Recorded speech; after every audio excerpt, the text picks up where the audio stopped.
এটা দেখার জন্যই এসেছি যে কি অবস্থা স্কুলের। আমরা খুলনা থেকে আসছি বেড়াতে, এখানে ঢাকায় বেড়াতে আসছি, এই জন্য এখানে আসছি যে এত বড় একটা ট্র্যাজেডি। এই জন্য শোনেন শোনেন 1 ঘন্টা আগে আসছি, বাইক নিয়ে আসছি সেই রংপুর থেকে আসছি। আসার পরে ওখানে জিজ্ঞেস করলাম ওই পাশে লোক দিচ্ছে, পুলিশ এখান থেকে বললো, যেহেতু বললো যে যাইতে দেবে ভিতরে, নাকি চলে যেতে হবে। পুলিশকে জিজ্ঞেস করছি, ওনারা বলছে যে ওই পাশের গেট দিয়ে যাও, ভিতরে দেখে চলে যাবো। ওই পাশে 1 ঘন্টা দাঁড়িয়েছিলাম, 1 ঘন্টা দাঁড়িয়ে থেকে এখানে আসছি। এখানে আসার পরে কিছু লোক নিল আর কিছু লোক নিল না, বলছে আমি দেবে না। যেখানে অনেক অনেক লোক এখানে আসতেছে, যে এটা বোঝা উচিত ছিল।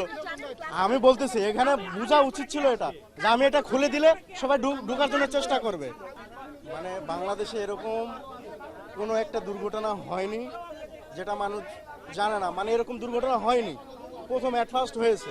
এই সড়ক দুর্ঘটনা, আমার কথা শুনে না, আমি বলতেছি সড়ক দুর্ঘটনা হয় ঠিক আছে, সেটা মানুষের নজিরবিহীন এগুলা ঘটনা হয়ে থাকে না।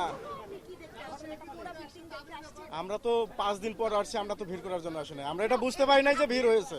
উচিত না থাকলেও এটা মানুষ দেখবার জন্য আসবে, বুঝছেন? এটা যখন শীতলতা আসবে মানুষ বুঝতে পারবে, তারপরে এখান থেকে আর মানুষ আসবে না।